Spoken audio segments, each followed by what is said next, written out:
Sekuruje córki przy sztandze, a w tańcu się nie pieści. Wie, że kiedyś to było, ale chce, żeby w przyszłości też było, dlatego pracuje nie tylko ze swoimi dziećmi, ale i nad sobą. Nie patrzy na świat z ukosa, ale jego spojrzenie jest inne od większości. Bo choć słyszał, iż trudne czasy tworzą silnych ludzi, a dobre czasy tworzą słabych ludzi, którzy z kolei tworzą trudne czasy, to wierzy, że wiele zależy od wychowania. Na dywanik u złego ojca trafił Maciej Wróbel, dziwny człowiek na dziwne czasy. Witaj. Witaj.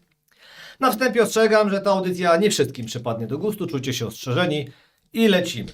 Przede wszystkim, jaki kolor powinny mieć shorty ślubne pana młodego? No skoro wybrałem pomarańczowe, to będę konsekwentny. Będziesz konsekwentny. Tak. To bardzo dobrze, bo konsekwencja jest w twoim domu bardzo ważna, bo jakby na to nie patrzeć, masz dom pełen kobiet, więc powiedz mi, jak sobie radzisz w takim domu?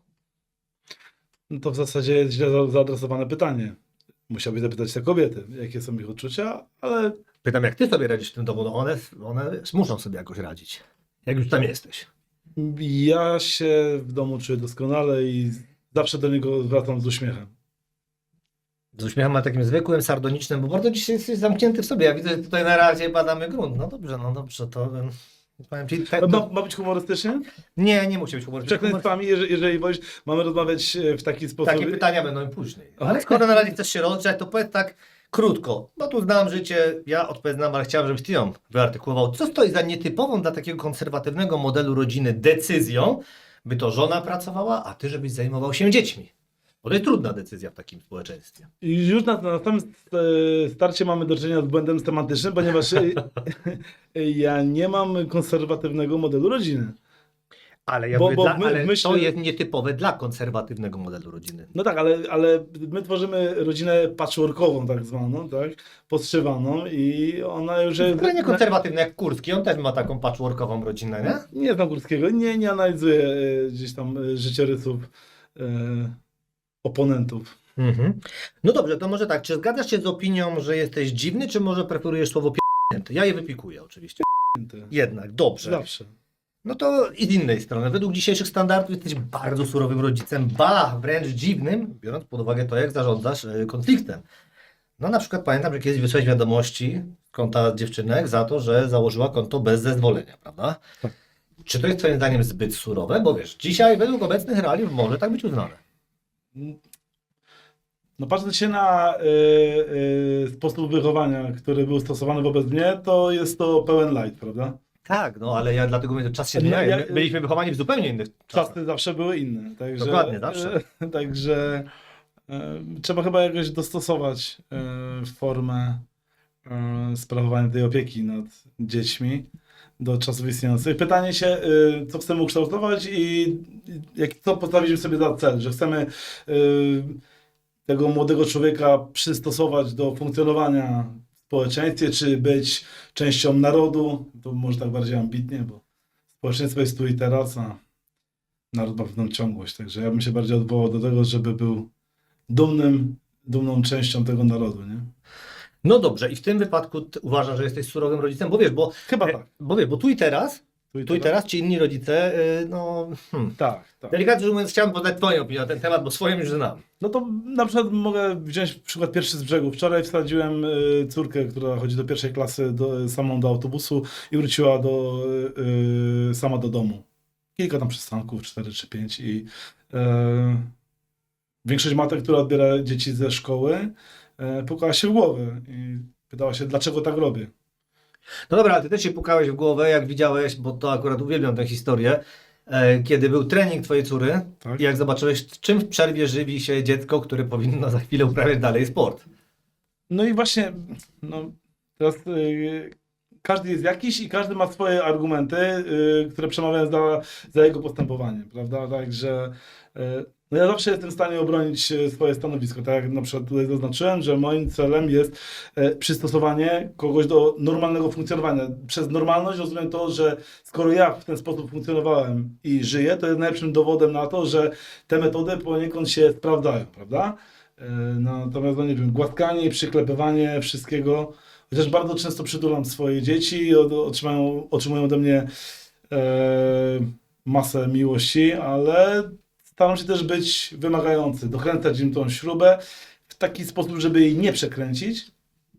O, ale tak jak mówię, niejednokrotnie patrzący się na mnie z boku rodzice, dziadkowie, używałem takich różnego rodzaju określeń, że jestem niedobry. Albo że dlaczego ja to robię swoim dzieciom? Dlaczego moje dzieci na przykład wstają tak wcześnie rano, prawda?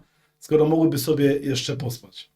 No dobra, ale co jest złego w tym wstawaniu wcześniej rano? Bo tak bym chciał to doprecyzować, właśnie ja bo nie- może poszły późno spać, No właśnie- ale może poszły wcześnie spać, bo je kładziesz o jakiejś zdrowej No, porze, nie? moje są w takim rytmie dobowym, więc jeżeli ja mówię, że w moim domu od godziny około 19 jest proces przygotowywania się do spania i wyciszania, nawet jeżeli, tak jak wczoraj na przykład mamy do godziny 21 jasno, to bez względu na to, no ponieważ my zawsze, bez względu na porę roku, musimy wstać o tej godzinie 4:50, prawda? Tak nasz dom staje.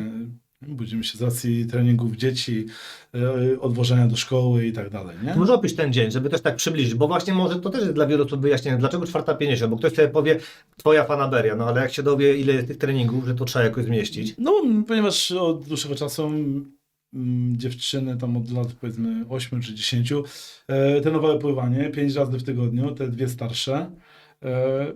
Same chciały chodzić na tą godzinę, ponieważ była to forma awansu w ramach klubu. Tak? Najpierw na początku chodziły popołudniami i potem trener zaproponował im, żeby się rozwijały i że powinny, jeżeli chcą poprawiać swoje te życiowe czasy, to powinny przychodzić na trening na 6 rano, więc ja sobie pewne rzeczy przewartościowałem, dograłem, no i skończyło się tak, że wstawałem o 4:30 po to, żeby dzieciom przygotować posiłki, na cały dzień wyprawić je jeszcze wtedy do normalnej szkoły, stawiać na trening, odebrać. Wiesz co, powiedziałeś o normalnej szkole, pojawia się co jakiś czas norma, padły z twoich słowa, że ty się wychowałeś, czyli to jest dobra metoda i jednocześnie mówisz, że potrafisz obronić swoje zdanie i dlatego chciałbym, żebyś teraz pokazał mi, jak ty to bronisz właśnie twoje zdanie przed osobami, które mówią, no ale na przykład, nie wiem, przez 200 lat było tak czy siak i to było dla ludzi normą. Tak? Wiesz, zmienia się norma dynamicznie, to dlaczego twoja norma jest lepsza niż wiesz, niż ta, że oj Przed dziecko... 200 lat? Nie, do 200 lat to możemy się domyślić, ale mówię ta norma, która jest tak szerzej ujęta, czyli no luźniejsze wychowywanie tych dzieci, pozwalanie na więcej. I nie mówię tutaj z pozycji No. jakiegoś atakowania partnerstwa dla dziecka, tylko wiesz, Tak. takiego zagłaskiwania, że nie chcę wstać. Po owocach ich poznacie. A, to Więc, czy powiem ci tak, powiem nieskromnie, bardzo często słyszę... ulubiony owoc? Nie posiadam. No dobrze, to mów dalej. Ale owoc żywota Twojego Jezus. Na zdrowie. W każdym bądź razie no bardzo często słyszę pochlebne opinie od osób, że tak powiem, trzecich, nie? Na zasadzie, że no kurczę, pana córka jest grzeczna, mówi pierwsza dzień dobry. To w ogóle dla mnie wielkim zaskoczeniem, że żyjemy w czasach, gdzie tak błahe rzeczy są odbierane przez osoby Tak. no, z pokolenia jeszcze poprzedniego. I ja się zawsze po prostu dziwię i czuję się tak trochę zawstydzony, że... No ale jest to problem. Zwykły dzień dobry dzisiaj. To taka podstawowa sprawa. Na przykład ja to słyszę.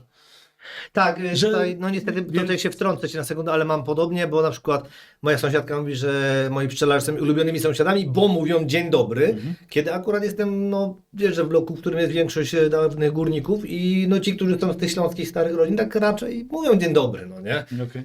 Ale faktycznie z młodzieży coraz rzadziej.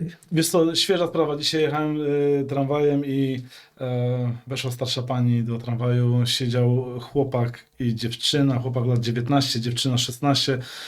Obydwoje bardzo zajęci swoim światem w telefonach. I miejsca tej pani ustąpił 60-letni mężczyzna, nie? I tak zapytałem się tego kolesia, czy ci nie jest wstyd? I zauważyłem, że on totalnie jakby nie rozumiał, dlaczego ja mu jakkolwiek zwracam uwagę, więc ja faktycznie czuję się momentami dinozaurem, natomiast czuję się też mężczyzną i mam czasami pewne też taki obowiązek. Natomiast na kolejnym przystanku wsiadła kolejna kobieta i faktycznie wstał i ustąpił jej miejsca, także Gdzieś zadziałało. generalnie jakby wiedział, jak się powinien zachować, ale udawał, że jakby sytuacji nie zauważa. Tak długo, dopóki ktoś na nim nie wymusił tego, nie? Także też... No ale tobie często zdarza się zwracać ludziom uwagę, prawda? Tak. I to w sumie dobrze, że nie jesteś Denverem, bo nie jesteś jedynym takim, bo Ale znam zdarza też mi inne się też dinozaury. często ludziom bezinteresownie udzielać pomocy. Ogólnie jestem jakby wyczulony na krzywdę ludzi, prawda, także nie przechodzę obojętnie wobec różnych sytuacji, nie? Wiesz, że się obecnie diagnozuje, bo tak usłyszałem u pszczelarza starszego, że właśnie wysokie wyczulenie na obcą krzywdę może być podstawą już pewnych diagnoz obecnie, więc Tak? tak, więc nie jestem pewien, czy jesteś w takiej normie w Denverze. Będę dalej o tym Denverze, więc bardzo mnie to bawi ten suchar. Wydaje mi się, że każdy ma w dzisiejszych czasach jakieś orzeczenie, tak? Do tego zmierzasz jakąś... Nie do tego zmierzam, nazwaną jednostkę zmierzam do produktu. zupełnie innego pytania. Zmierzam do pytania, czy zdarza ci się nosić sandały. Tak? No to bardzo źle, bo podstawowa zasada prawdziwego mężczyzny jest nigdy nie noś sandały, bo mężczyźni ukrywają uczucia i stopy. I jak się z tym czujesz? No ale jeżeli chodzę w brązowych sandałach, w szarych skarpetkach, to wszystko jest okej. A nie, to tak, to przepraszam, no nie doprecyzowałem, no to nie, to tak, to bo kojarzę cię z klapką. No. W klapkach nie widziałem skarpet, a podglądam czasami te stopy. Jeżeli z czegoś masz mnie kojarzyć, to raczej z kroksów. Jeżeli Tak. kroksy, a jest to but pełny, który jest nawet chyba dopuszczany Jest. przez Do przepisy ślubu. BHP.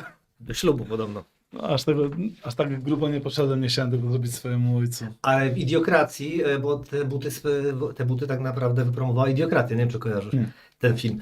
One, tak, no to jest dłuższa historia, ale faktycznie ciekawostką filmu jest to, że one zostały zakupione, żeby wyglądały jako dziwaczne buty Okay. i moda siadła, ludziom się spodobały. Być może są dziwaczne, natomiast dla mnie kryterium tego, że chodzę w kroksach, na przykład jest to, że argument wygody, prawda?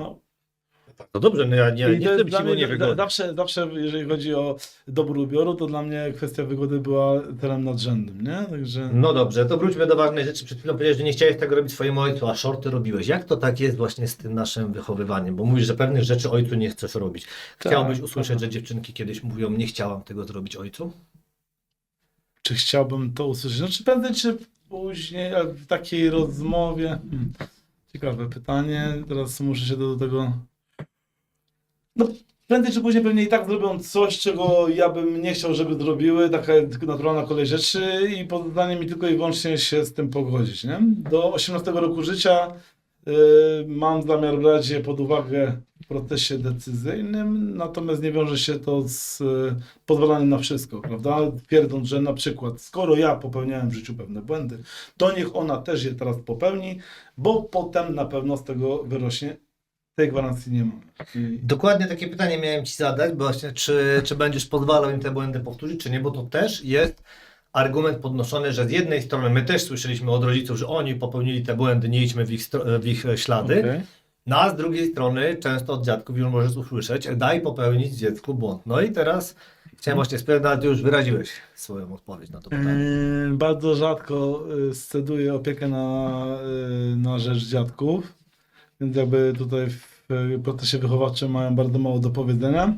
Jeżeli popełnię jakieś błędy wychowawcze, to wolę mieć tą 100% pewność, że to ja je popełniłem, a nie osoby trzecie. Czyli bierzesz na siebie odpowiedzialność. Tak, po biorę na prostu. siebie też odpowiedzialność, tak, tak. Natomiast no to jeszcze to tak kwitując, to jest taka teza, że dzieci dzieci wychowują się przez obserwowanie pewnych zachowań, a nie przez mówienie im, co powinni. Więc samo opowiedzenie dziecku, że my takie błędy popełnialiśmy, dlatego ty tego nie rób, że na przykład ja zaczęłam wcześniej palić papierosy, dlatego ty nie zaczynaj, ale ja dalej palę. I jedyne co widzi dziecko to matkę palącą papierosy, prawdopodobnie doprowadzi do tego, że dziecko będzie te papierosy paliło. No i tyle. Nie samo opowiadanie, że ja to w twoim wieku uprawiałem sport, byłem mistrzem wszechwag i wszechczasów w pływaniu, nie wiem, na jakichś zawodach międzyszkolnych, ale teraz mam olbrzymi brzuch, wypijam 10 piw i paczkę papierosów, no bo Bo już mogę, nie? Bo już teraz swoje mogę, zrobiłem, bo czas teraz umierać. jestem emerytem. No, dziecko będzie chłonęło z tej postawy ojca emeryta, a nie emeryta sportowca. A nie boisz się, że właśnie ta metoda zabraniania im popełniania tak zwanych swoich błędów nie doprowadzi do tego, że będą jeszcze bardziej to chciały? Tak pytam z twojej perspektywy. Że wierzę w to, że chcę robić inne rzeczy niż robili moi rodzice i oczekuję też innych efektów. No jest to swego rodzaju eksperyment. Gwarancji żadnych nie mam. Nie? Nikt nie dał do poszczególnego z dzieci instrukcji obsługi. Też każda jest różna i wcale nie jestem pewien, że zastosowany jeden model wychowania, a uważam, że żeby było sprawiedliwie, to muszę stosować to samo wobec każdej, że da mi ten sam efekt, nie? I nie ma żadnej gwarancji, że kiedyś jak to, wyjdą na ludzi. O. Jak wychodzą gdzie chcą. Ty mi tylko powiedz, czego córki nie mogą robić z tobą, jak są w twoim towarzystwie. Czego im tak zabraniasz, jako ten surowy ojciec. Kurczę. W zasadzie?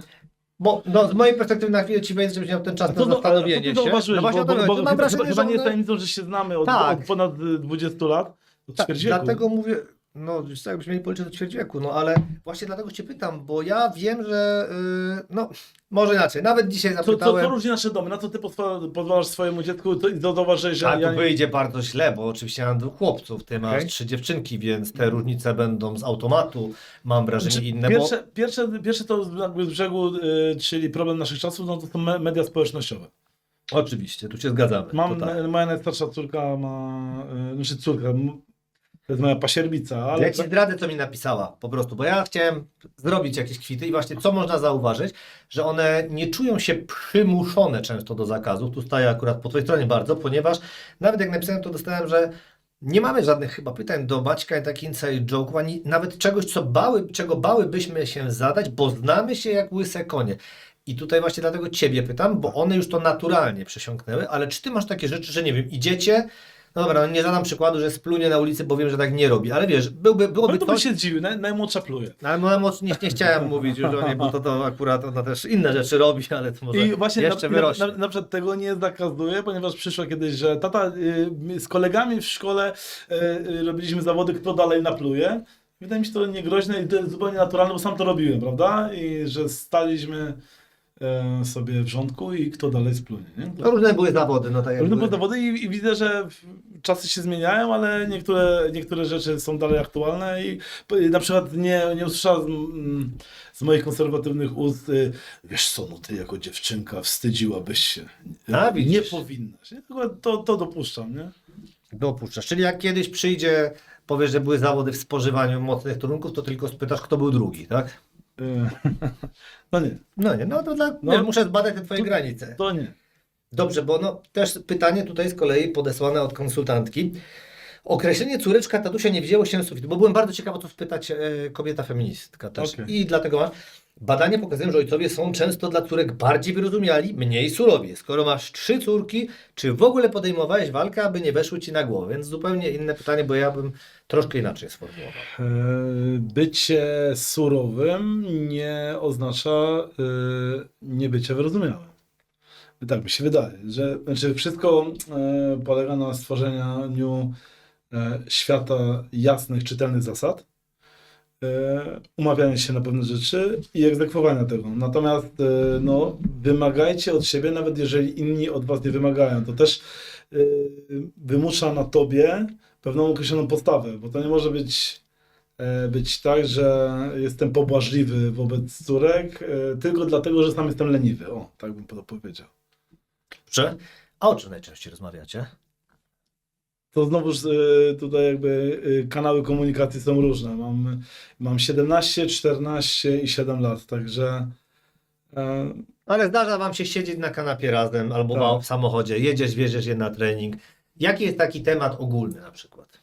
ostatnio dużo mówimy o muzyce. Na przykład, jeżeli jedziemy razem samochodem, nie wiem w jaki sposób, być może z mojej playlisty najmłodsza odkopała kawałki Pachtofoniki z płyty Kinematografia, kawałek Gdyby i nauczyła się go na pamięć i strasznie się jej podoba i ten kawałek teraz przeżywa jakby drugie życie, nie? Sam go słucham i cieszę się, że do niej to trafiło i w życiu bym nie powiedział, to jest kawałek z 98 roku, jako pierwszy raz słyszałem 98, 99, dopiero potem wyszedł na tej płycie Kinematografia, nie? I w życiu bym wtedy nie powiedział, że ja sam mając dzieci, one się zarażą i będą sobie to prawie, że tak samo interpretowały, nie? Czy jest podobna interpretacja, mimo że nie tłumaczyłeś, tak? Bo tu o to Znaczy, chodzi. to jest... Wyobraź sobie gdyby, co by było gdyby, prawda? Tak, zastanów się tak gdyby świat był troszeczkę inny, tak trochę piękniejszy, nie wiem, trochę bardziej kolorowy, gdyby ludzie byli dla siebie troszeczkę bardziej życzliwi, to Ja cię słucham. to nie ma problemu. Także to na przykład w ostatnim czasie na tapecie jest temat muzyki, prawda? Tata, a jakie znasz jeszcze kawałki, a opowiedz nam coś o swoich czasach, a czy ty znałeś Magika, a Magik mieszkał w Katowicach, a na jakiej dzielnicy, więc opowiadamy sobie o 1000 różnych rzeczy na przykład, tak? Jak wyglądały Katowice w końcem lat 90., dlaczego akurat pisali teksty o takich rzeczach, których one do końca nie muszą rozumieć, prawda? I No właśnie, na wtedy inne takiego teksty. wersu dobrze musiałem wytłumaczyć, gdyby szyby i kominy mnie nie otaczały. Co to znaczyło, prawda? Mhm.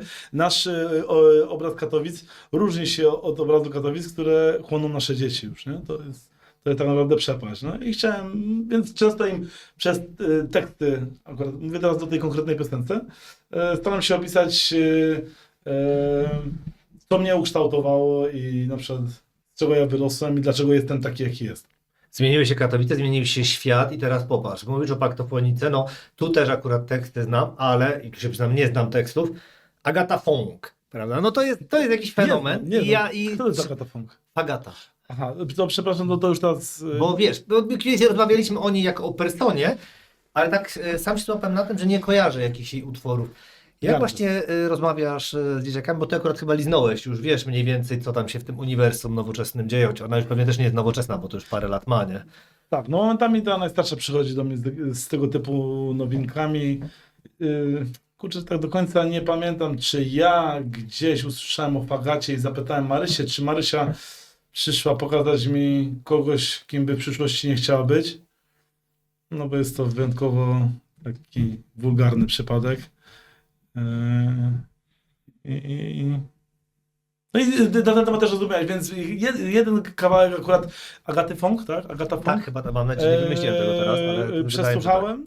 No okej, no dopuszczam, jestem za wolnością słowa, każdy ma prawo, natomiast też dopuszczam możliwość krytyki i jest to dla mnie...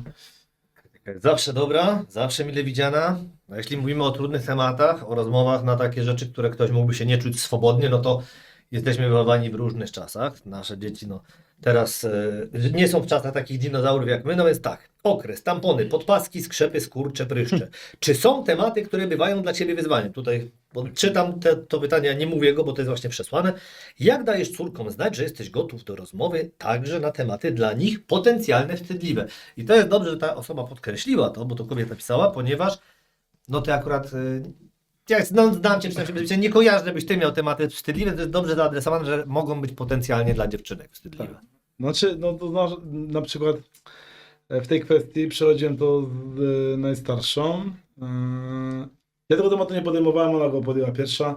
Dziwne było dla mnie, że przyszła z pytaniem do mnie, a nie do mamy, ponieważ dopytała się, jak pływaczki sobie radzą, że pływała. W momencie, kiedy dostała okres i jak ma sobie z tym poradzić na basenie. I przyszła po prostu do mnie jako do sportowca. Pytać się o sprawy kobiety. No więc odpowiedziałem jej w sposób najprostszy, w jaki mogłem. No. I Czyli? Opisałeś, tak? Bo to... opisałem, w jaki sposób powinna sobie zaaplikować tampona. Nie pokazywałem, a wytłumaczyłem, tak? No. No ale widzisz, to tutaj mam takie jedno... Więc po prostu uwaga, no jeżeli młodzież, dziecko, nastolatek czuje się bezpiecznie, komfortowo w domu, to przyjdzie taka właśnie ciekawa rzecz. Ostatnio przyszła do mnie ta najmłodsza i właśnie powiedziała, że dostała tam gorszą ocenę. Ja na przykład zawsze się bałem powiedzieć moim rodzicom, że dostałem złą ocenę. Szedłem, to też taki dla mnie kolejny dowód, który utwierdza mnie w tym, że chyba jest fajnie. Że ogólnie, że dzieci mają do mnie zaufanie, bo nie boją się przyznać do pewnych rzeczy, do których ja się bałem swoim rodzicom przyznać, nie? Że popełnię jakiś wielki błąd, że nie wiem, z czego to wynika. Ogólnie nie miałem problemów z ocenami, ale dostałem tą jedynkę za nienauczenie się wiersza, to wolałem o tym nie powiedzieć, żeby to wyszło dopiero na wywiadówce, która tam będzie za pół roku, a do tego czasu ewentualnie tą ocenę poprawić, tak, żeby mama przyszła na gotowe i żeby widziała, no okej, dostałeś pałę, ale masz 5. A ta moja najmłodsza przyszła i powiedziała, z czego to wynikało i ja oczywiście powiedziałem, że nic się nie stało, no bo to żadna wielka tragedia. Natomiast ona to sama przeżywała, bo do tej pory jeszcze nie była przyzwyczajona do złych ocen, a ja jak najbardziej pobieram stawianie złych ocen, jakby żeby oceny były odzwierciedleniem poziomu ucznia, a nie takim naciąganiem, no a żeby się tam rodzice nie denerwowali, to damy albo 4 na zachętę z WF-u, z plastyki. No jeżeli ktoś jest niezdolny, czegokolwiek, to powinien dostać w tej 6-stopniowej skali dostateczny na zachętę. Dobrze, do sportu wrócimy, bo chciałem Ci zadać pytanie, ale skoro przeszedłeś do edukacji, to jak oceniasz poziom edukacji i co byś zmienił? Bo chyba wiesz, do czego będę zmierzał za chwilę, dlatego tak już szykuję grunt. No więc gdybym oceniał go dobrze, to prawdopodobnie 2 moje starsze nie uczyłyby się w domu. No właśnie, 2 już wypisałeś, czy 3 też to będzie czekało, myślisz? To będzie jej decyzja, tak? Bo tu każda po kolei decydowała sama w tej sprawie i jeżeli ta najmłodsza też będzie chciała się uczyć w domu, tak jak siostry, a już coś tam przebąkuje między wierszami, dlatego jest jeszcze jedno ograniczenie, że jest w klasie sportowej i pływa i może bardzo chcieć jakby uprawiać sport w ramach chodzenia do szkoły, pływania z tymi konkretnymi kolegami, więc to może mieć jeszcze jakby drugi wymiar. Jakby nie samo chodzenie do szkoły i socjalizowanie się w grupie rówieśników, chodząc na matematykę polską, tylko socjalizowanie się w grupie kolegów, z którymi dzieli wspólną pasję, prawda? Zobaczymy jak to wyjdzie, ale to, tak jak mówię, jestem gotowy na to, że prędzej czy później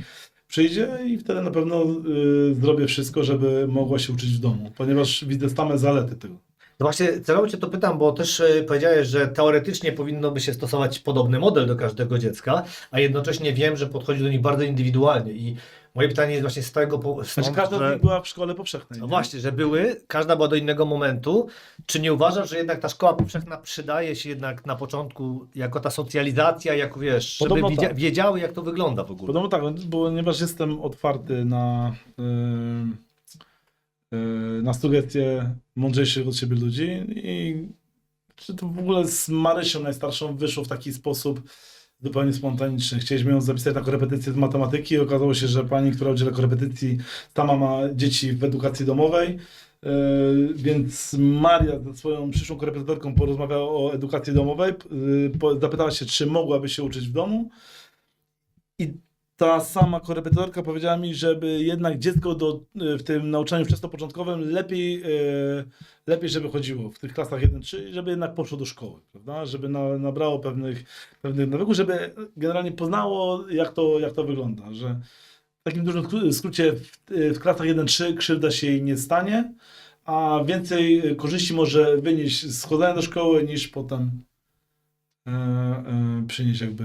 No a jakie ty widzisz korzyści z wyjścia, bo wiesz, dziewczynki na różnym etapie. Z wychodzenia? Tak, bo czy masz na przykład właśnie moment, w którym jest lepiej wyjść, bo wiesz, wyszły w zupełnie innych momentach. No nie wiem, czy bo sam jestem Marysia, najstarsza. Poszła dopiero w liceum, przeszła całą podstawówkę, zdała do liceum, dobrego liceum i zdecydowała, że od 2. klasy liceum chce kontynuować naukę w domu. Tutaj też celem nadrzędnym było to brak możliwości kontynuowania treningów, prawda? Czyli treningi 2 razy dziennie, plus jakieś tam zajęcia pozalekcyjne i rozbudowana siatka zajęć w liceum uniemożliwiała jej trenowanie, a ona powiedziała, że w zasadzie jest w klasie dwujęzycznej francuskiej, ale swoją przyszłość i tak wiąże z AWF-em, dlatego ten sport był tutaj jakby kryterium nadrzędnym. No i z tego względu stwierdziliśmy, że dopasujemy wszystko pod kątem sportu, więc Marysia była eksperymentem jako to pierwsze, najstarsze dziecko, nie? W tej kwestii. Eksperymenty to jedno, ale Znaczy tak, zmiana może być ewolucyjna, rewolucyjna też może być. No i ty też doprowadzasz do zmiany w szkole, bo patrz, bo jednak w najmłodszej córy szkole jesteś w Radzie Rodziców, o ile dobrze pamiętam. tak. Jak wyglądają twoje zmiany tam? No bo skoro już wypisałeś 2 dzieci, mógłbyś powiedzieć sobie, dobra, ten mi tak wypiszę, niech sobie radzą, a ty jednak działasz na tym polu. Działam, staram się przynajmniej, wiesz co, też rozmawiam sobie z ludźmi na różne tematy, nie? To też daje mi pewne pole do krzewienia pewnej idei, nie? Także tam przeszczęśliwi. System trzeba rozwalić od środka, także ogólnie jakieś takie nowe spojrzenie na szkołę. Bo w ogóle chyba wszyscy się zgadzamy to do tego, że zarówno chyba ci ludzie z lewej strony, jak i z prawej, że w szkole zarówno służba zdrowia, jak i oświata wymagają zmian i to takich grubych reform, prawda? No, gruntowych. Trzeba sobie odpowiedzieć na pytanie, w jakim celu chcemy iść, wyznaczyć sobie ten cel, nazwać i określić metody, którymi chcemy do tego celu dojść. No, to na pewno. I ja uważam, że tkwienie w tym systemie jest najgorszą rzeczą, że każda zmiana, może nie każda, ale tak na potrzebę chwili powiem, że czy w lewo, czy w prawo będzie lepsza niż to pozostawanie obiema nogami w rozkroku, nie? No okej, ale jak ludzie zareagowali, kiedy zapytałeś na jednym zebraniu, że nie powinniśmy pytać o to, co szkoła może zrobić dla nas, ale co my możemy zrobić dla szkoły? Czy byli zdziwieni, że to jednak można coś dla szkoły zrobić? Tak, bo znaczy w ogóle jest tym to jest bardzo śmieszne, że żyjemy w takich czasach, mamy do czynienia z bardzo roszczeniowym społeczeństwem, nie? I zawsze ludzie, jeżeli jest jakakolwiek instytucja, to ludzie od razu uważają, że to ktoś inny jest od zrobienia czegoś dla nas, tak? Bo że skoro my już płacimy podatki, prawda? I mamy gdzieś tam w Konstytucji zagwarantowany bezpłatny dostęp do ochrony zdrowia czy do edukacji, to znaczy, że wszystko już jest po stronie tych drugich, prawda? I my mamy same prawa, nie mając żadnych obowiązków. Ja się temu sprzeciwiam. Bardzo ładny obywatelski sprzeciw. No jak zareagowali rodzice na twój sprzeciw? No, byli oburzeni, nie? No właśnie nie, bo chcę, żebyś tu powiedział, bo wiesz, bo to jest jednak Było im to, zaskakujące. delikatnie mówiąc, nie w smak, prawda? Że ktoś teraz No tak, bo to jest, wiesz, mówi im, że piłka jest tak samo po naszej stronie, prawda? Że możemy sobie ją odbijać, ale możemy ją przyjąć i coś z nią zrobić. tak i ja właśnie dlatego pytam, bo wiesz, ja też w wielu niestety zebraniach uczestniczyłem. Lubię prowokować, tak? Więc ogólnie to wtedy to pytanie było świadomym włożeniem kija w mrowisko, prawda? Tak, i bardzo dobrze. No trzeba czasami ten kij włożyć w mrowisko, no bo nie można liczyć na to, że samo się stanie. To jest tak Ja jak też przecież- swoje frustracje, przepraszam, na ten grunt zebrań przenoszę ze No nie swojej... przyjmuję tych przeprosin. Ze swojej, przepraszam, że ci się wcinam w słowo. I tak nie przyjmuję. No musisz je No przyjąć. nie, bo nic nie muszę To ja przyjmować. jestem gościem. Więc Widział gościa. kiedyś widziałem. telewizji. Więc przenoszę jakby ze swojej pracy zawodowej, prawda?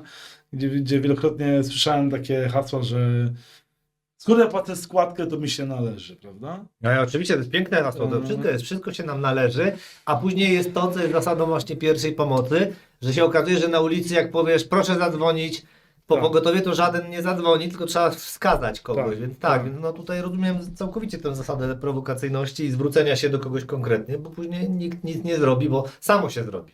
Ktoś zrobi? System, a system jest zły. No tak, tak. Pięknie. Więc ogólnie no to państwo opiekuńcze, które z jednej strony daje nam takie złudne poczucie komfortu, nie? Funkcjonowania, też rozleniwia ludzi i myślą sobie, że kto inny jest na przykład od wychowania ich dzieci, prawda? Że skoro jest... A to jest ciekawe, bo właśnie, czy od wychowania, czy od nauczenia, bo patrz, jak często jest, że teraz rodzic przychodzi do nauczyciela i mówi, że pan to źle zrobił, że mój syn, my de facto już nie zgadzamy się na to, żeby nauczyciel wychowywał. Nauczyciel ma być na łasce, nie łasce rodzica. On ma teraz Czy słuchać. nauczycielom wyrwano kły? Tak, całkowicie. No to jest bardzo częste, że słyszałem, że on się nie zgadza z tym, żeby jego syn, córka dostali uwagę za coś tam. No to jest uwaga nauczyciela wobec ucznia, prawda? I rodzicowi zostało zakomunikowane, to nauczyciel uważa za niewłaściwe, prawda? W danym momencie. I tak mi się wydaje, że no i tu znowu, tutaj jestem spójny z tym, w jakim świecie ja byłem wychowany, nie? W jakiej szkole, czyli ten model szkoły pruskiej i z tym się nie dyskutowało. Ja miałem bardzo dużo tych uwag, natomiast nigdy w życiu nie usłyszałem od mojej mamy, która tęże uwagę podpisywała, że chyba ją otrzymałem w sposób niezasłużony. Znaczy ja otrzymałem hurtowo, więc z paroma się nie zgadzali, no niektóre były tak no, kuriozalne, że ale było wiadomo, ale że jest moja przy- wina, no bo wiadomo, Ale przecież, tutaj no. mamy do czynienia ze skalą, więc jeżeli było Tak. 10 wystawionych, no to ta jedna nie robiła To jest różnicy, dokładnie, prawda? ale bo tutaj zmierzam do też Zostań. jeszcze jednej rzeczy, że nie tylko odebraliśmy jakiekolwiek tu szkły, ale też powodujemy, mam wrażenie i podejrzewam, że się ze mną tu zgodzisz, że te dzieci są coraz bardziej, jakby to powiedzieć, bo nie chciałem użyć nieładnego słowa, ale niesprawne, nie radzące sobie, bo nauczyciel, który ma ocenić pracę, na przykład usłyszy, i to jest twój przykład kiedyś, że ale w domu umiał. W domu umiał. W domu tak. umiał, no ale czy miałem powiedzieć, że w domu umiał? Przecież na maturze, na egzaminie ósmoklasisty nie będę mógł przyjść z tatą powiedzieć, że w domu umiał, A to nie? jest bardzo ciekawa sprawa, bo to akurat właśnie było dla mnie przekomiczne. Wydaje mi się, że na potrzeby tego podcastu mogę opowiedzieć tą sytuację. Nie? Możemy zanonimizować. Okej, no więc byliśmy, sytuacja z zebrania, pierwsza klasa, gdzie zostały rozdane prace semestralne uczniów, pokoloruj parasolkę, wykonaj proste działania, napisz odpowiedź do zadania, proste rzeczy. I my jako rodzice analizowaliśmy to. No i jedna z mam powiedziała, że ona się dziwi, że on tego nie napisał, ponieważ on to w domu umiał. Natomiast no to taki sprawdzian ma też jakby za zadanie zweryfikować odporność na stres. No właśnie. Ponieważ ja niejednokrotnie i każdy chyba to w życiu przeżywał, że kogoś zamurowało. Nagle, w danym momencie. Z różnych powodów, no po prostu. Byliśmy zmęczeni, niewyspani, nie takie pytanie i nagle nie umieliśmy odpowiedzieć na pytanie, na którego odpowiedź znaliśmy. No, nawet już nie mówiąc o szkole, ale na zasadzie jak się czujesz? Wiesz co? Dobrze. No i No tak, ale właśnie i rodzice robią to swoim dzieciom, bo już nie tylko wyrywają tym nauczycielom te zęby, jak to powiedzieliśmy, ale robią to też swoim dzieciom, bo te dzieci później będą, no kurczę, wiem, że to brzmi źle, ale no czasami trzeba to dziecko rzucić do trudniejszej sytuacji. no to jest taka jest chyba nasza rola, prawda? Właśnie tak mi się wydaje, że... Ale no, ja się mogę mylić, bo ja wiesz, ja jestem niepoważny na przykład. Ja nie. A co byś zrobił, gdyby No a co byś zrobił, gdyby nadeszło tornado? Bo mam taki dowcip, który będę musiał tutaj pewnie wypikować, ale.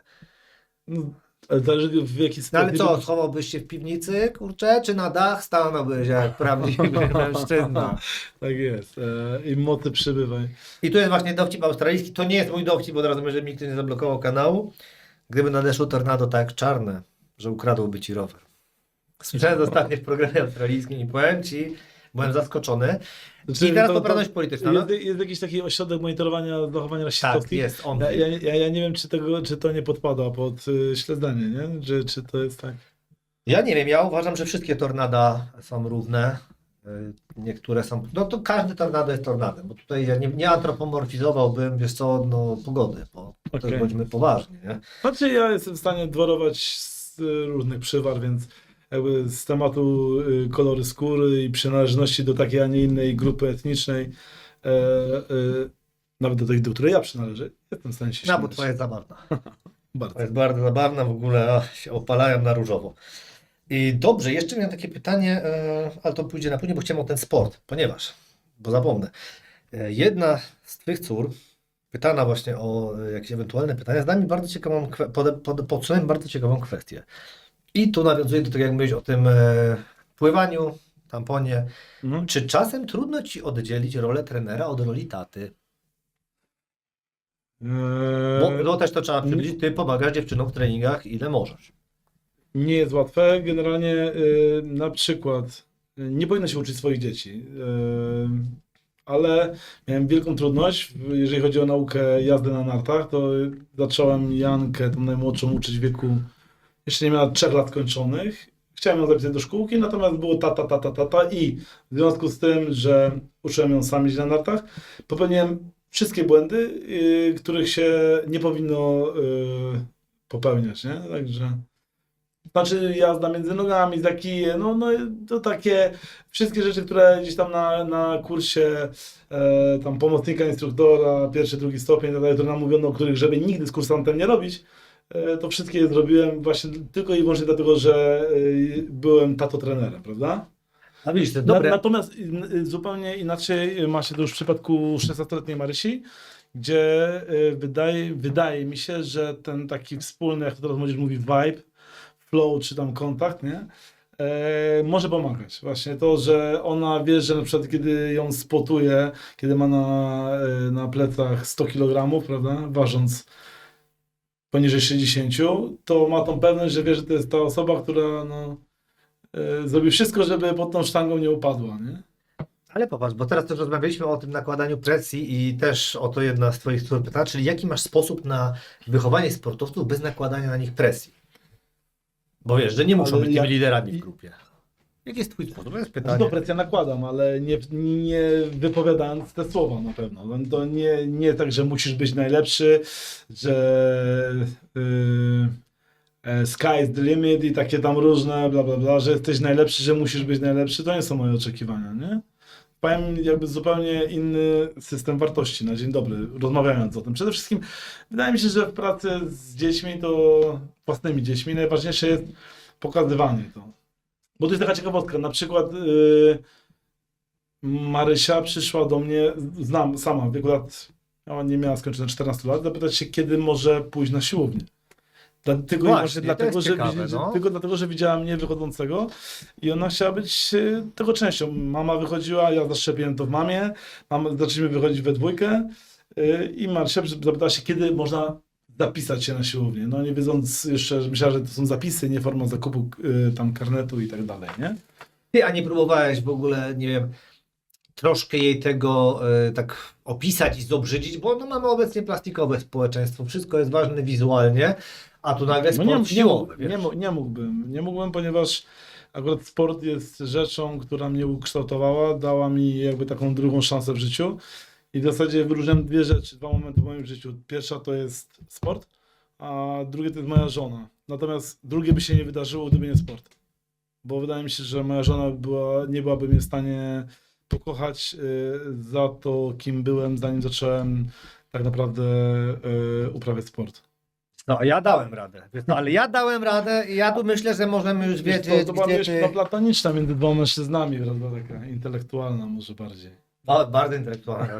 Wyzwanie intelektualne wyjątkowe to było, owszem, owszem.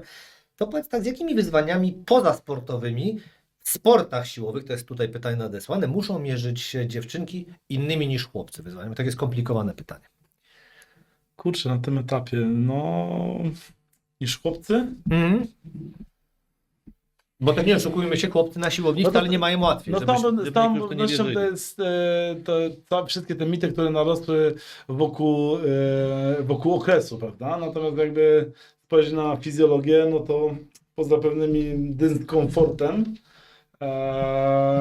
to jakby kobieta jest predysponowana do wysiłku siłowego akurat te kilka szczególnych dni, nie? Bo tutaj poziom jakby hormonów i gospodarka, zgadza się, na pewno jest lepsza niż w ciągu tych kilku dniach poprzedzających, nie? Okres. Więc sam komfort, powiedzmy, jeżeli chodzi o podpaskę czy tampona, może być problematyczny. Ja sobie osobiście zawsze to wyobrażałem, że miałbym z jakąś, nie wiem, ja na przykład nigdy nie grałem z suspensorem, bo mnie uwierał. Było to dla mnie... No jest niewygodne, to jest prawda. Było to nie? dla mnie Też- coś, czego nie byłem w stanie przeżyć. Obcierałem się, było to nie... Pokutowałem, bo kiedyś też zebrałem taki... Tak, to może powiedz jaki sport, bo przecież mistrz Polski byłeś, No, kolego. futbol amerykański. O, tutaj taki z ciebie sportowiec. I dopiero później żona. I dopiero później żona. Żona pokochała futbolistę. Ale bardzo ci się dieta sportowca zmieniła, bo ja pamiętam, jak liczyłeś kalorie na diecie sportowca, futbolista amerykańskiego. Ale w górę. Co? Ale w górę. W górę, no to były wtedy wyniki już takie dość, no opisz może jak posiłek przygotowałeś, bo dla mnie nie jest sekretem, że jesteś dobrym kucharzem i że lubisz gotować, ale pamiętam, że kiedyś mieliście gar taki wielki, to nagrywałeś nawet, jak wyglądał przepis. A czy to był taki challenge, prawda, drużynowy, gdzie przygotowaliśmy potrawę, która miała chyba 50 000 kalorii, to było fast food lasagna. No to nie można tego przekładać 1:1 na takie codzienne życie osoby tą uprawiającej sport, prawda? No po takim posiłku z całą pewnością Nie zrobisz przewrotu w przód. Albo źle się skończy. bo może być ciężko ze wstanie, prawda? No. Kulululu w przód, to tak, ale... Więc to było tak jakby na potrzebę też jakichś tam filmów, wyzwania. To był jakiś tam food challenge, że nominowaliśmy się nawzajem między drużynami grającymi w lidze, kto zrobi bardziej kaloryczny posiłek. No i po nas któraś drużyna zrobiła jeszcze bardziej kaloryczny, chyba tam dobili finalnie do 100 000 kalorii. My pobiliśmy tych, przez których byliśmy nominowani, więc można. Dobrze, a powiedz mi, bo tak chciałem jeszcze przy tym sporcie na chwilę zostać. No nie, bo chciałem sport jedzenia, trzeba by przeskoczyć. Jakie ty sporty dla dziewczynek byś widział? Bo akurat tu wybraliście dość nietypowe. No bo wiesz, znajdziesz osoby, które i pływanie zaatakują, bo rozszerza klatkę piersiową, bla, bla, bla, no nie? Są ludzie, jak ludzie patrzą. Tak. No, nie chcę mówić tego wprost po prostu. No jest ta jedna słynna uwaga, że zmniejszy się na przykład miseczka. No nie? I wiesz, to jest ten stary stereotyp, który miliony razy się słyszało.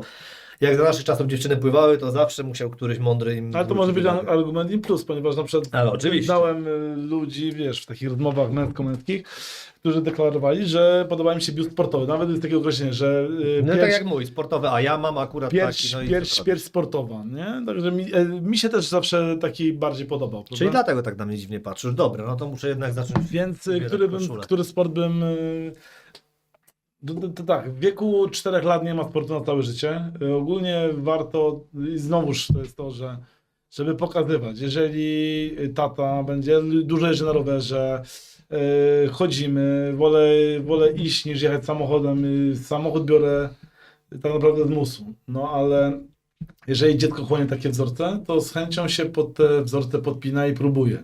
Więc jeżeli jeździsz na rowerze, to kup dziecku rower. No kup mu rower na podobieństwo swojego roweru, żeby ono wiedziało, że jest częścią tego teamu rowerowego, powiedzmy, prawda? Tak jest. Natomiast jeżeli dziecko w pewnym momencie mówi, że nie lubi jeździć na rowerze, że nie ma z tego fanu, to ten rower zawsze jego tam wartość rezydualna jakaś jest, można go sprzedać, prawda? Albo dać komuś na chrzciny, komunię, cokolwiek, prawda? Ale warto spróbować na przykład, bo może to jest akurat rower, natomiast jak dziecko zgłasza, że mu się ten rower nie podoba i jednocześnie mówiąc, że chce robić coś innego, no to warto zobaczyć, nie? Ale to jest też taka bardzo cienka granica między pozwalaniem dziecku na wybory i znowuż wchodzeniem w rolę tego trenera i wspieraniem go w tym, jakby w kontynuowaniu tej ścieżki, którą już podjęło, prawda? No, że trzeba naprawdę wybadać i tutaj nie ma złotego środka, wydaje mi się. Tutaj rodzic zna najlepiej swoje dziecko, przynajmniej powinien znać. Powinien też słuchać jakichś sugestii trenera, no bo to w momencie, kiedy na przykład dziecko twierdzi, że nie chce, no ale jest do tego predysponowany, że tam na przykład No to co wtedy robisz? daję sobie jeszcze troszkę czasu. Jeszcze próbuję. No tak miałem. Na przykład miałem tak z tą najmłodszą prawie judo i trenerzy powiedzieli, że wszystko się zgadza i przemawia za tym, że jest wyjątkowo silna, że powinna przeskakiwać między grupami wiekowymi i tak dalej, że no powinna iść w tym kierunku, nie? Że cały układ, budowa ciała, sylwetka, gibkość stawów, siła, zdolność generowania mocy i tak dalej. Tak zwany mały koń, czego nie jest, Mały nie jest koń, to tak, no tam- opinia, którą chcemy słyszeć, ale tak to Ale często to tak to można wygląda, no powiedzieć. jest tak silna, że w wieku 7 lat nosi swoją 14-letnią siostrę na plecach, na barana, potrafi ją przenieść tutaj pod pachy i przenieść ją sobie między pokojami dla żartu, więc jest tam pewnością jest silniejsza niż przeciętna, nie? I takich ludzi poszukuje się do sportu wyczynowego. Więc jeżeli trener zgłasza ci takie coś w kontekście twojego dziecka, warto rozważyć, żeby na tej drodze ono jeszcze pozostało, żeby ją go delikatnie w to popychać, ale no, żeby tak dokręcać tę śrubę, żeby nie skręcić gwintu, bo można ją trwale do sportu zniechęcić i będzie się okazywało, że sport holistycznie będzie to traktowało jako coś bardzo złego. Skoro tak przy dokręcaniu śruby jesteś, to powiedz mi, bo wielu rodziców ma problem z akceptowaniem seksualności córek, to jak to u Ciebie wygląda na przykład? Czy Ty je traktujesz, żeby dalej były dziewczynkami, czy no, chcesz widzieć w nich kobiety, wiesz, kwestia makijażu, no bo na przykład, wiesz, teraz nastolatki się malują, bo już trzeba koniecznie, bo nie wiedzieć dlaczego. Ostatnio usłyszałem to w pierwszej klasie. Zapytałem się, czy jestem na zebraniu w pierwszej klasie podstawówki, czy w pierwszej klasie liceum.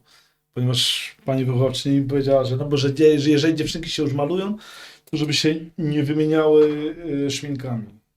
No ale w pierwszej klasie, tak? W pierwszej Rozumiem. klasie podstawówki. I to jest normalne. No, Bo ja no dla mnie nie. dla mnie to jest dość- Dla mnie nie. Ja nie wiem w jakim celu to robią. Znaczy, wiem w jakim celu. No, dziewczynki obserwują postawę mamy i naśladują to. Tak? Także.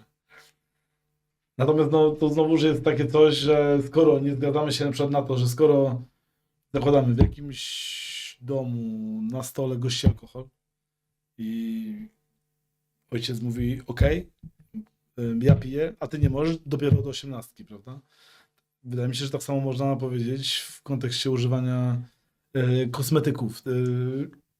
Tak, i właśnie- To znaczy, żeby postawić jakąś granicę, że Ja właśnie chcę, żeby na pewno zapytać, nie gdzie...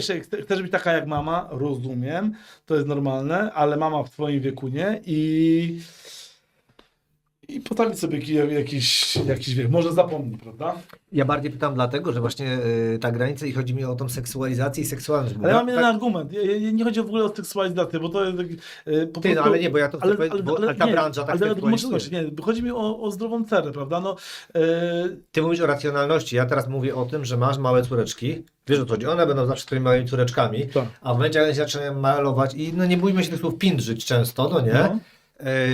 Kiedy dla ciebie to jest akceptowalne, że one już są dużymi kobietami? Bo no nie jest dla mnie akceptowalne, że 10-latka jest dużą kobietą. Nie oszukujmy się, przepraszam, tu ja zabrzmię, wiesz, No. trochę No konserwatywnie. to nie? teraz z mojej strony bomba. No ja na przykład zaakceptowałem, że Marysia jest już na tyle dorosłą kobietą, 17-letnią, że gdyby na przykład teraz poznała chłopaka i w sprawach damsko-męskich doszłoby do zaciążenia, to uważam, że jest na tyle dorosła, że może urodzić i wychowywać dziecko. To wcale nie wiąże się z tym, że będę... Że będziesz szczęśliwy. No. Znaczy, że będę kupował jej kosmetyki do malowania twarzy. A prezerwatywy, żeby na wszelki wypadek była zabezpieczona? No chyba sama sobie kupi. Na pewno gdyby przyszła do mnie i chciała się zabezpieczać i potrzebowałaby na to pieniądze, No, ale może się wstydzić, wiesz, czy ty nie będziesz takim no to ojcem, musi który przyjść, będzie... to z całą pewnością, wiesz, ja do niej nie przyjdę i nie powiem, słuchaj, wychodzisz z domu, tak, to proszę bardzo, tutaj paczka kondomów dla ciebie i miłego grzenia, nie? To nie.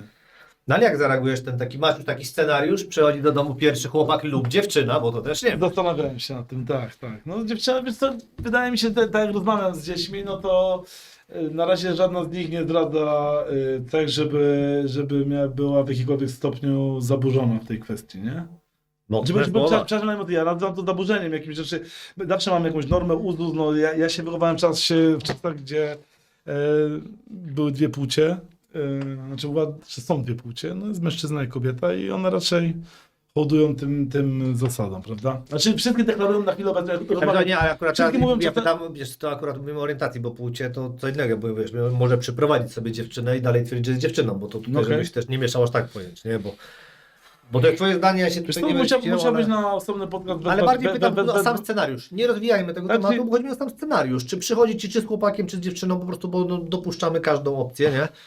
No, Wiadomo, no że... ja nie dopuszczam tego, jakby znając swoje dziecko, tutaj to założenie Mhm. jest nieprawdziwe i prowadzi do złych wniosków, bo mogę po prostu powiedzieć, że przyprowadza chłopaka. No to będzie przeprowadza Powiedzmy, chłopaka. że mówimy o tej pierwszej, bo ona Dobra, jest najstarsza przeprowadza chłopaka. Ilu? Czy przyprowadza chłopaka, no i okej. No i jaki masz ten scenariusz? Co się dzieje? No przyjmuję go, jak chce mi przedstawić chłopaka, tak rozumiem, że jest to jakaś taka... No wiesz, jaka reakcja, no bo właśnie przez to, że jesteś tym surowym rodzicem, no ktoś powie, że masz właśnie podejście z lat 90. No. Ja znam, tu się przyznam, mam nadzieję, że ten akurat znajomy prawnik tego nie słucha, ale zawsze jak jego córa przyprowadzała nowego partnera, No. to on wieszał togę. Na normalnie wieszaku, żeby wiedział, z kim ma do czynienia i zazwyczaj ci chłopcy Powiem już ci tak, zrezygnowali. na tym etapie 17-latki byłoby dla mnie ważne, żeby tych nowych nie było zbyt dużo. Prawda? Żeby powiedzieć, że zawsze... Że rotacja byłaby zawsze, ograniczona. zawsze jakby przewodzał nowych. Chciałbym wierzyć w to, że jednak na tym etapie wyznaje takie, nie wiem, koleżeństwo, miłość, takie, żeby jej się po prostu na pewno podobał. Chciałbym to widzieć w niej, że ona tak bardzo chce, żebym poznał jej chłopaka, bo ona tak bardzo w nim coś widzi, coś fajnego. I niekoniecznie ja muszę widzieć dokładnie to samo, nie? Chociaż gdzieś tam podobno kobiety wybierają sobie partnerów na podobieństwo swoich... Tak, na obraz albo antyobraz, tak klasycznie. No właśnie, więc nie ma, więc jeżeli będzie antyobrazem, to z całą pewnością będzie mi to ciężko zaakceptować. Ważne, żeby był dla niej dobry, nie?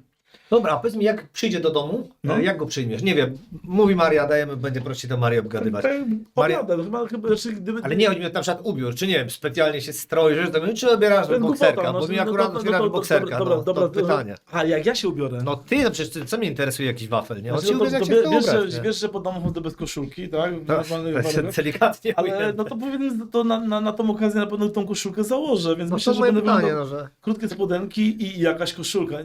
Tak, kwestia wygody, prawda? Tak zwana podomka. Mam takie, których jako że dużo gotuję, to mam te koszulki, w których chodzę po domu, że jeżeli się ubrudzę w kuchni, to nie jest mi ich żal. No ale nie będziesz się specjalnie stroił, po prostu chcesz, żeby poznał ciebie takim, jakim jesteś, No, tak? ja na pewno. Bardziej byłbym ciekawy, jak on przyjdzie ubrany i jak długo tak będzie chodził ubrany, nie? No to będzie test, wiesz, to jest dobry test. No, będę badał i będę obserwował, tutaj to na pewno. No a jak on będzie prowokacyjny, żeby zobaczyć sobie, kto tu jest samcem alfa. No bo wyobraźmy sobie, że Maria poszuka dokładnie twój obraz, nie? No akurat to przepraszam, tu muszę sprostować, tak, bo źle powiedziałem, bo ty zawsze bardzo kulturalnie wchodzisz do ludzi, więc akurat to faktycznie, ale przyjmijmy, że chciałoby się spróbować, wiesz. Ale stwierdziłeś, że ja jestem samcem alfa. Że jeżeli też będzie, powiedziałeś, też będzie. Tak, no w swoim domu jesteś samcem alfa. Nie, To masz, w swoim domu. w No. swoim domu jesteś, no to przecież tam zawsze dbasz o to. No to tak, jest no mój oczywiste, nie? dom, moja twierdza. i Proste, no nie po to miałeś więc- mieć maczetę nad Więc drzwiami, jeżeli żeby było jakoś jasne. wpuszczam do swojego domu, prawda, a taki, No ale musimy założyć, że nowy młodzian tym potencjalny samcem alfa, zięć. no nie będzie. bo no. wiesz co, czemu nie założyć na przykład, że to będzie ten jeden na całe życie, prawda, tak gdzieś tam. No jak się zakochasz, to może być, nie? e, e, A nie, bo ty No przepraszam, więc, nie lubisz chłopców. no to będzie starcie charakterów, nie? Na pewno, i zobaczymy, na co sobie możemy pozwolić. Na pewno bardziej docenię samca alfa niż samca omega. Znaczy, bo wydaje mi się, że z tego samego względu, że to Marysia, bo cały czas mówimy o tej Marysi, bo ona jest najstarsza i ona będzie najprościej, tak. prawdopodobnie będzie pierwsza w kolejności, dlatego używam tego skrótu, ale każda jedna, tak? To z całą pewnością ja życzyłbym mojej córce tego samca alfa, nie? Niż samca omega. W stadzie wilków jest Basior Wadera, jeżeli chodzi o ten, i jest ten omega, na którym ci wszyscy, ten samiec beta, te wszystkie swoje frustracje wylewa, więc wydaje mi się, że wbrew temu, co tam się dzisiaj może mówić, taka recepta na szczęście, szczególnie dla silnych kobiet, właśnie, to jest słaba. Ty, no ale ty chcesz wychować córki na silne kobiety, tutaj nie możesz się oszukiwać, bo chcesz, żeby były silne, niekoniecznie w powszechnym tego rozumieniu, No właśnie, no. ale jednocześnie tu już cię spytam, czy chciałbyś, żeby córka była feministką, bo też masz specyficzne rozumienie tego Czy ja określenia. chcę, jeżeli ona będzie czuła, że musi... Nie, nie tak, czy ty chcesz, czy Tylko chciałbyś. czym jest feminizm? Nie, czy bym sobie chciał być... Znaczy, niestety feminizm w dzisiejszych czasach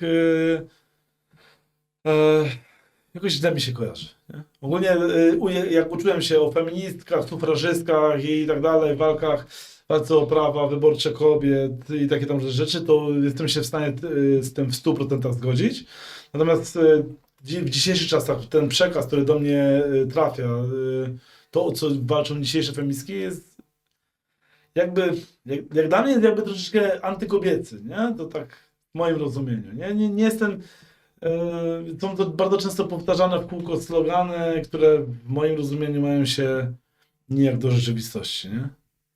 No dobrze, ale na przykład twoja małżonka, bo też mam przyjemność znać, jest silną kobietą i gdyby Jest. miała poglądy lewicowe, zapewne uchodziłaby za feministkę, bo jest wykształconą, ciężko pracującą, wiesz, ja nie mówię, bo wiem, że akurat poglądy polityczne jej No. nie są zbieżne, a dla mnie klasyczny feminizm jest jednak lewicowym feminizmem, Okej. powinien być technicznie rzecz biorąc, ale ona jest jednak osobą, która przedstawia postawę, która daje opcję wierzenia w to, że jej córki będą też chciały walczyć o równouprawnienie, ponieważ im się ono należy, więc walczą o nie swoimi umiejętnościami, swoją wiedzą. Czy tak rozumiany feminizm jest dla Ciebie w jakikolwiek sposób do zaakceptowania? Dla mnie feminizm byłby do zaakceptowania, gdyby to była faktycznie taka praca u podstaw, taka pozytywistyczna. Czyli po prostu jestem silną kobietą, niewiele o tym mówię, robię.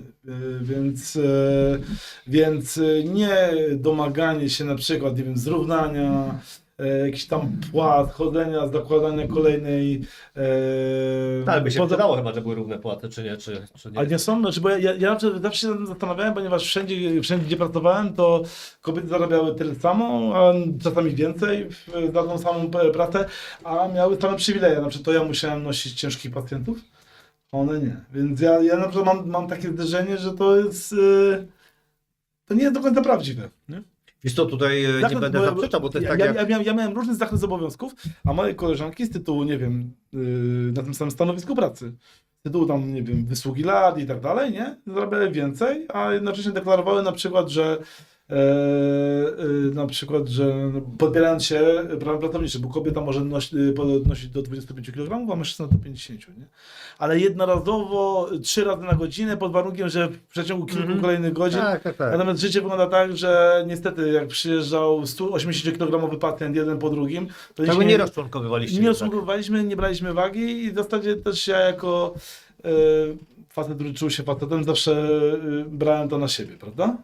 Tak, wiesz, to akurat tutaj... Akurat w mojej branży na przykład nie rozumiałem, o co by te feministki miały walczyć. Bardziej bym się mógł domagać tego, żeby te same feministki zawalczyły o równouprawnienie w moją stronę. Czyli żeby kobiety dźwigały tak samo ciężko jak ja, nie? Znaczy równouprawnienie powinno być w obie strony, oczywiście, i nie ma go w żadnym wypadku. Jestem za równouprawnieniem, żeby nie było tutaj jakichś niedomówień. Ja w ogóle...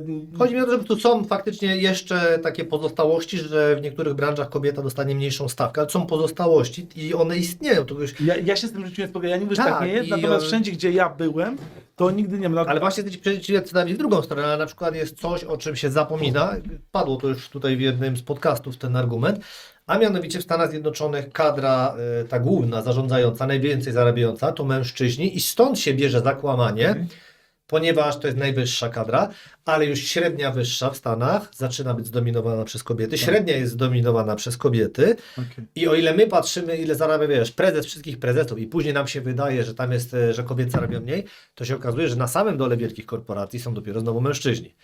Więc to też nie jest takie łatwe. Ja mówię po prostu, żeby nie było, że ja jestem zwolennikiem tego, żeby nie było, iż powodem tego, że ktoś jest innej płci, nagle zarabia mniej na start. To jest największa głupota, ale tak samo w drugą stronę jestem wrogiem parytetów jako takich, na zasadzie, żeby komukolwiek cokolwiek się należało, tylko z tytułu reprezentowania jakiejkolwiek płci, zarówno na to, czy jesteś mężczyzną, czy kobietą, bo ja bym chciał mieć na danych stanowiskach osoby specjalistów kompetentne. Tak. I nie mam na przykład preferencji idąc do lekarza, czy jest to kobieta, czy mężczyzna. Chciałbym, żeby mieć tą pewność, że jest to osoba najlepsza, że została wyłoniona w drodze jakiegoś konkursu i tutaj jakby płeć nie ma nic nie ma żadnego znaczenia. Nie?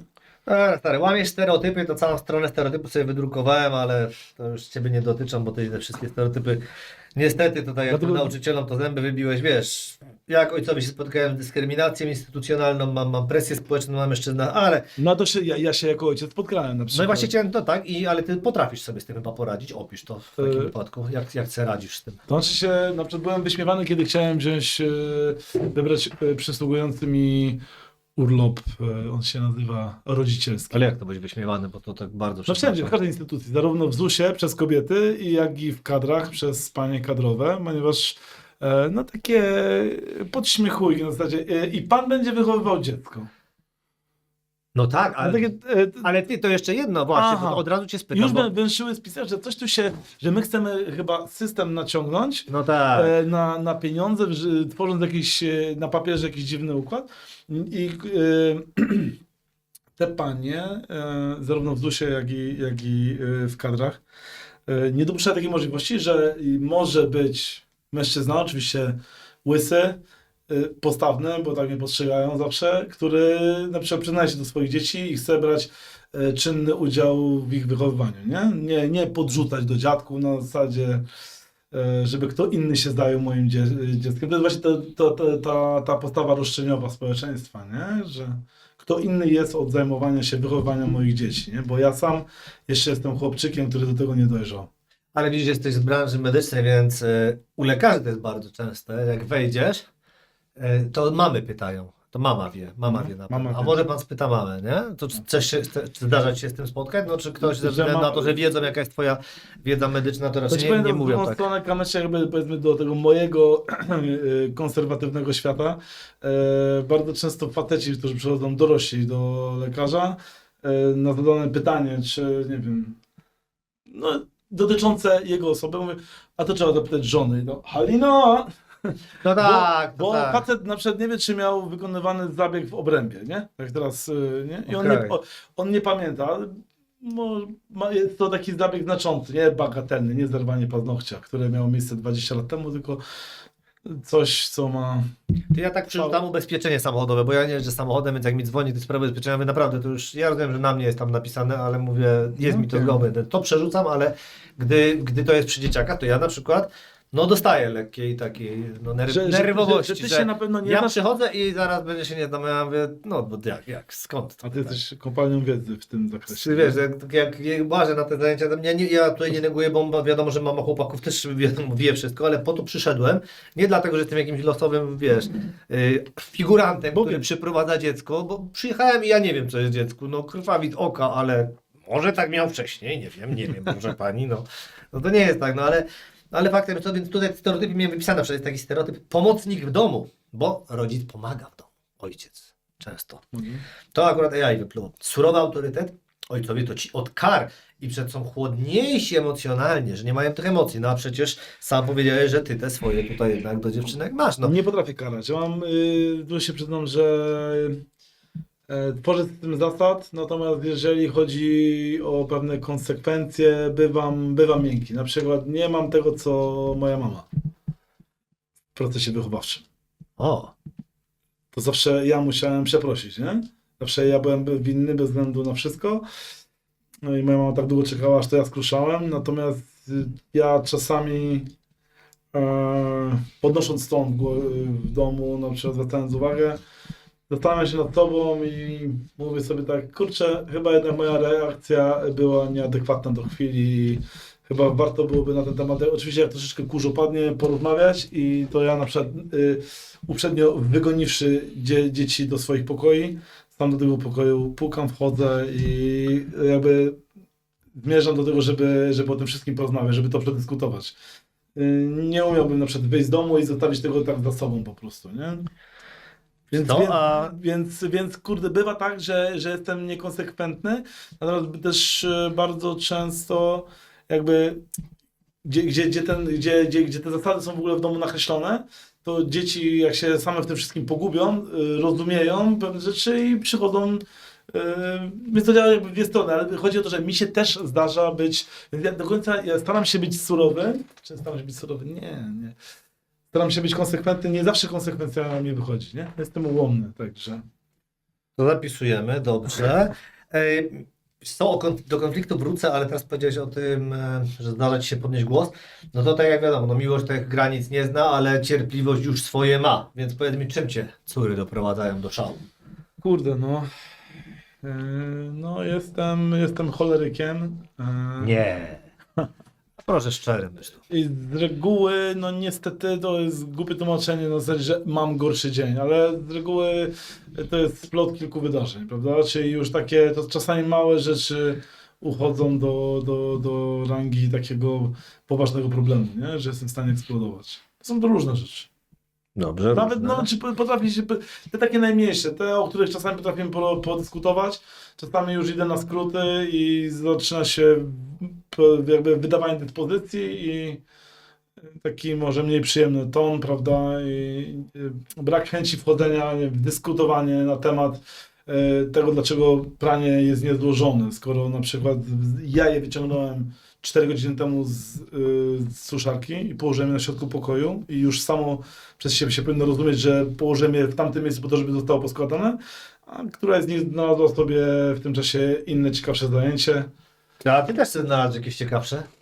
Proszę bardzo, też mogłeś. Dlatego czasami mówię, że czasami zdarza mi się zastanowić nad sobą, ja robię sobie rachunek sumienia i nawet jak ja coś spieprzę, jestem w stanie wejść i powiedzieć, no dobra, zaczęło się od tego, że ty nie podkładałeś prania, natomiast moja reakcja była też niewłaściwa. W sumie mogłem to wszystko powiedzieć w sposób spokojniejszy, ale idąc tutaj do domu, zdenerwował mnie facet, który prawie mnie potrącił na przejściu dla pieszych.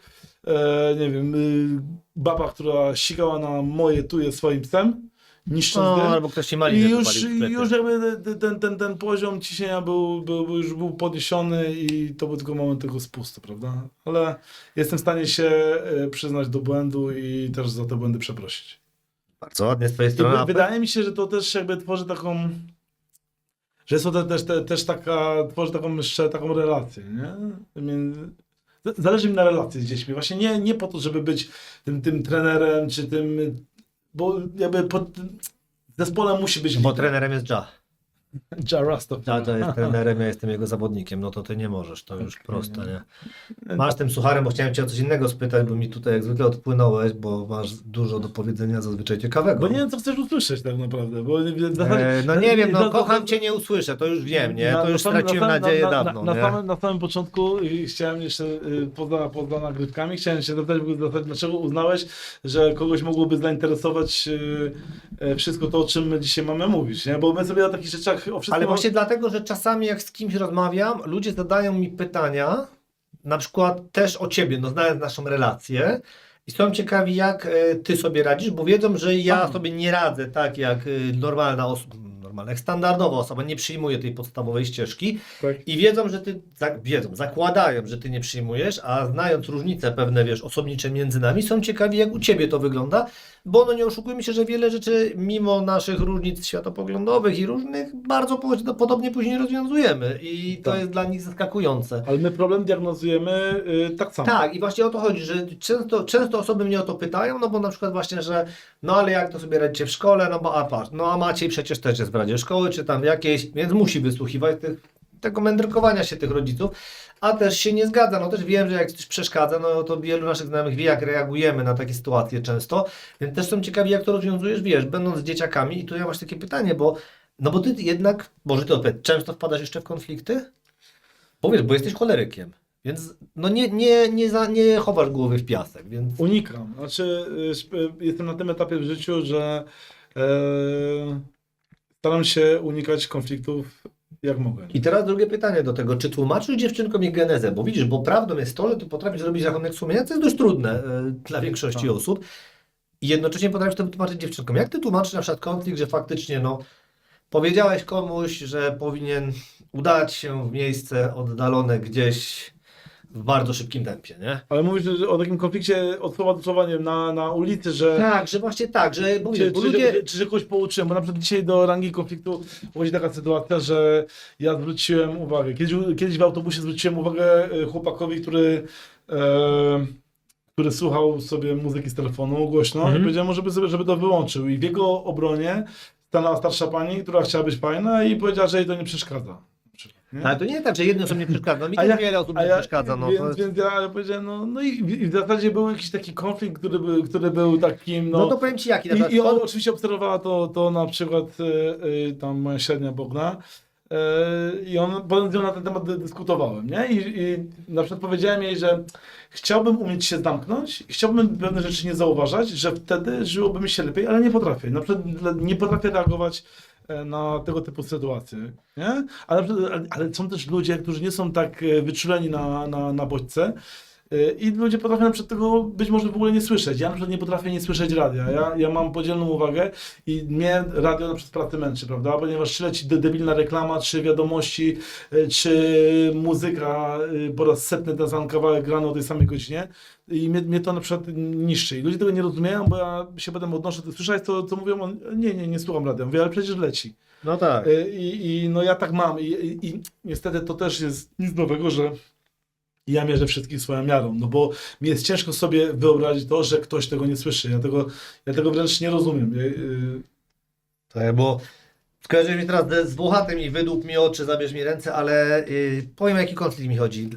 Czy tłumaczę takie sytuacje, że na przykład byłeś kiedyś z najmłodszą, pali kobieta papierosa w miejscu, jest niedozwolone. Tak. Dym leci na dziewczynkę. Tak.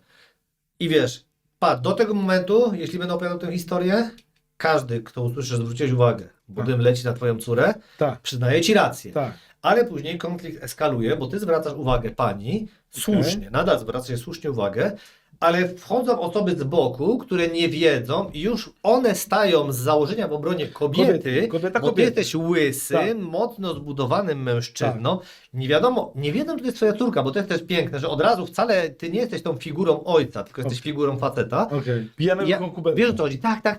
Jak ty wtedy to tłumaczysz? No podniosłeś głos na kobietę, w moim mniemaniu mając rację. Znaczy, od razu ci powiem, że po tej sytuacji niczego się nie nauczyłem, prawda? Chociaż obiecywałem sobie, że do jasnej cholery, wiesz co, trzeba było być mądrzejszym, trzeba było wziąć dziecko, akurat wtedy padał deszcz, jechaliśmy na taksówkę, pani paliła papierosa na terenie placówki szkolnej. No tak, no gdzie się nie powinno palić, tak Gdzie się zacznijmy było od tego, palić, nie? tak? I paliła go przy dziecku i mało tego, ja stałem tam wcześniej.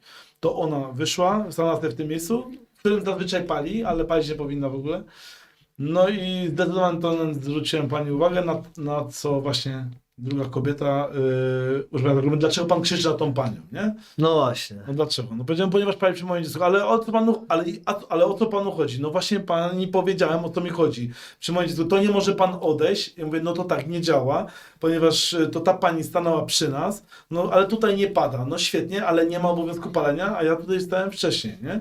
I jakby wszystkie argumenty racjonalne, bo w moim rozumieniu, mam nadzieję, że wszyscy, którzy to usłyszą, przydadzą mi rację. Jestem bardzo ciekaw, proszę o komentarze, bo akurat jestem sam ciekaw, bo wiesz, no dla mnie najbardziej sytuacja to jest właśnie zero-jedynkowa. tutaj był ten przykład takiego, nie wiem, feminizmu, czy niestety powiedział solidarności jajników, że kobieta od razu dołożyła, że to ta kobieta jest niewinna, a ja muszę być winny, skoro ja jestem łysy, postawniejszy i w ogóle jakim prawem ja podniesie, ponieważ pierwsze grzeczne słowa skierowane do niej, no nie były skuteczne, więc myślałem, że jakby gradacja tonu przyniesie skutek. No. No i później jak opowiadasz dziewczynkom, to tłumaczysz im, z czego Znaczy, ta wynikają moja, twoje pobudki? ta moja najmłodsza była świadkiem tego, no i musiałem jej to potem wytłumaczyć, dlaczego tak, tato, o co tak naprawdę chodziło, no i powiedziałem, że tak naprawdę to stawałem w twojej obronie, nie?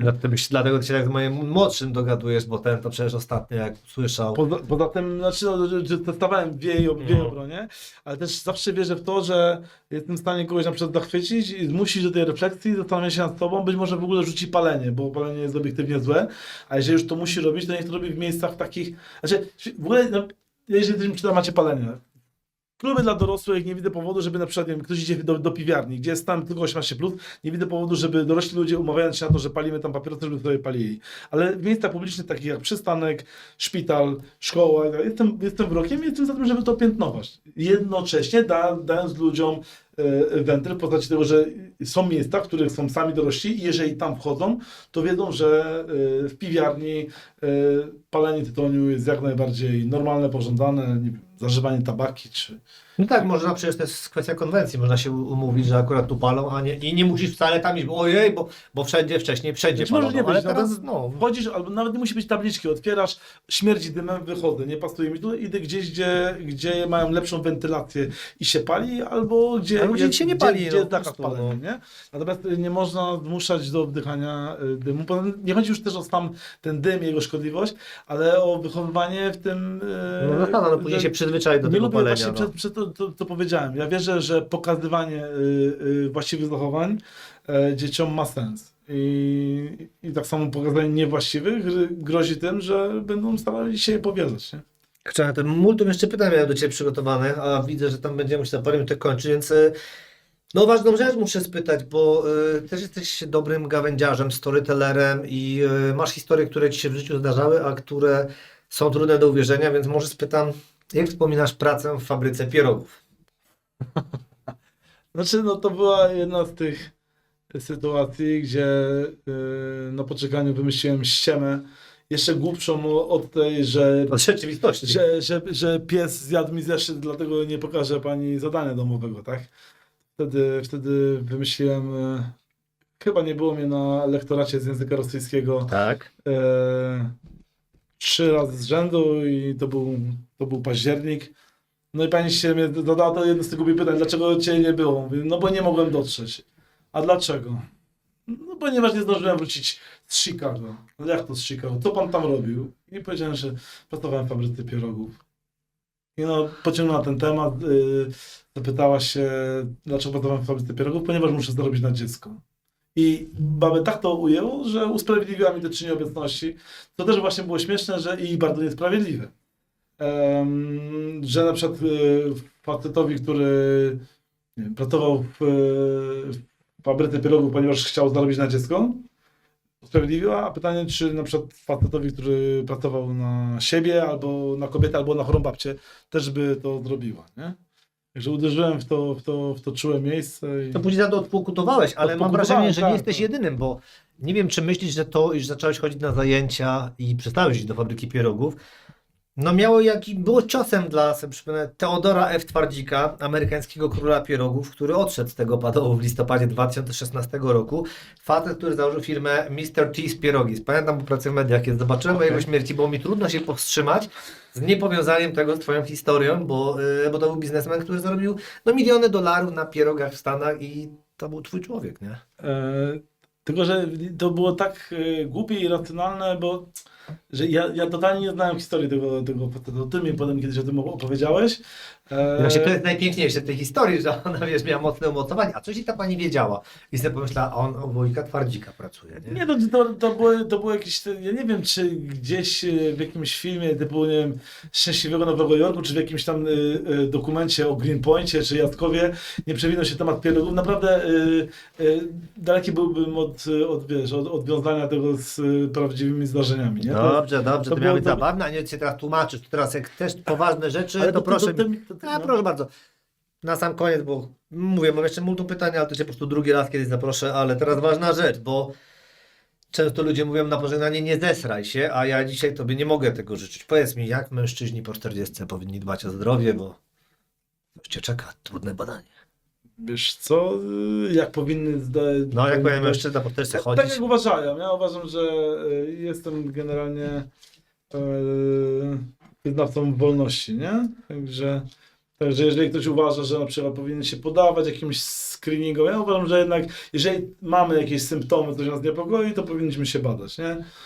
Mamy XXI wiek i jeżeli czujemy się zaniepokojeni i uważamy, że mamy dla kogo żyć, że mamy...